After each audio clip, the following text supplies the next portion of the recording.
Hi, this is Deb Huffrich, hashtag Redheaded She-Hulk, and today I'm just simply going to talk about being a human being versus being a machine. We've built a human civilization that treats precious human life, our capacity to always be new, our capacity to say new things, to look new ways, to create new art, to do work that we've never done before. And instead we build a civilization that dials somebody into one thing and says, that's what you get to do. Unless you're really, really, really rich. Otherwise, you are just a cog in the machine of society. And your homeodynamic balance is irrelevant to this machine of human civilization that is inhumane. Straight from the basics of capitalism, that economic reality was built on enslaved labor, forced really low wages for the most challenging, backbreaking, physically demanding work. Why are you defending capitalism? Why have so many humans given all of their life force into this system, to the fact that they then harm their kids, neglect their kids, don't care about anyone outside their immediate family, are constantly overstressed, overburdened, taking their precious minds and forcing it to think about what other people want them to think about.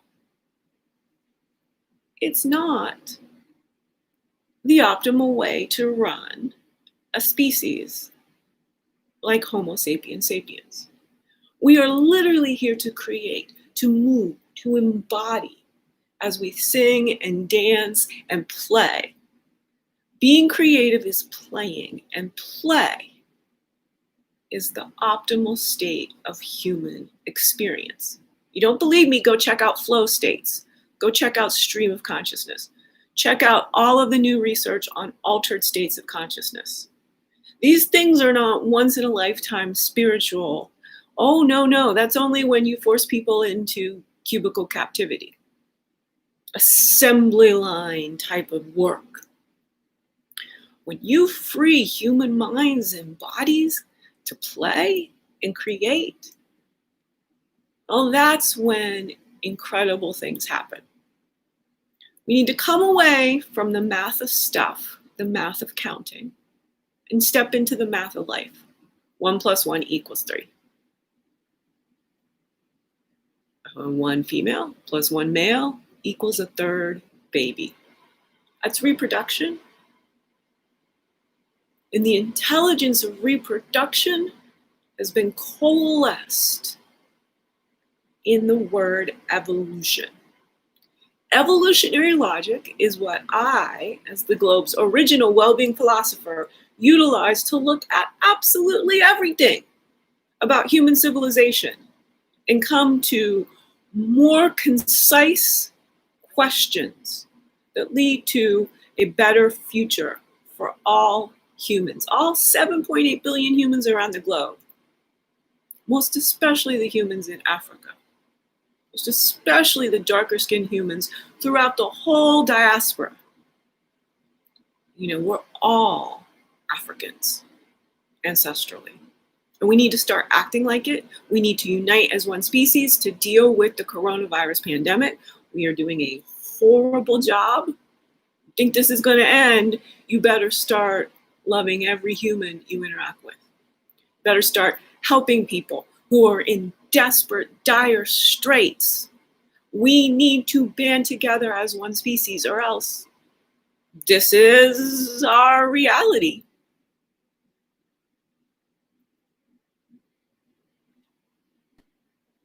Becoming more and more isolated, more and more separate and alone, more and more stressed and anxious and fearful and overwhelmed and ready to kill because we feel like our own lives are in jeopardy.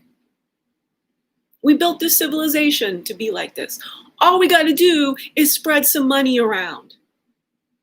All we have to do is pay a UBI. Hey, if some raging capitalists and especially billionaires don't want it, they should put it back in.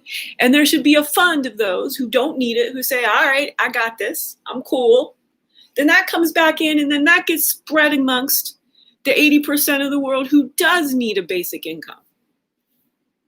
And then people, instead of getting just this much, they get another nugget of all the people who've paid back into the UBI. But right now, we can just stop acres of spending on absolutely ludicrous things, like office buildings. We can stop having the real estate industry build smaller and smaller little matchbox apartments for higher and higher rents, higher and higher square footage numbers. Start making sure every residence has a home office. That can be. Then we go out in community for fun, for entertainment, for belonging. All very, very easy things to do that brings the hunting and gathering back into civilization in 2020. Go out as we want to find new things, to find new friends, to find new opportunities, to learn, to grow. Basic income, we do what we need to do to augment that, to utilize that, to make our special gifts in the world what we give to the rest of humanity. Let's start thinking a lot more clearly. Let's start using the math of life, 1 + 1 = 3. Let's start employing evolutionary logic to say, you know what? Feast and famine. That's the way we should be taking in nutrition. It's the way we should be exercising. But that's not the way we should be compensated for our existence.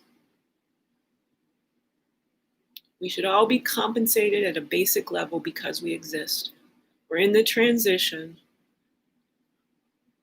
Timeline really brought forward because of the virus, but we don't need repetitive assembly line jobs being done by humans. We need humans sharing information.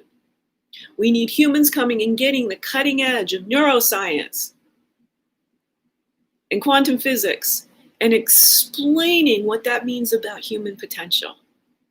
Hashtag wellbeing philosophy is to bring clear, anti-racist, life-centric thinking about human potential and make it a necessary global public good. We're in these problems because of all the stinking thinking that got spread across the globe to every human who's not still a wild hunter-gatherer via the heinous poison of colonialization. Capitalism and racism all intertwine. Racism separates humans instead of us seeing each other as one species. And solving racism solves all of the rest of the downstream dehumanization. Must happen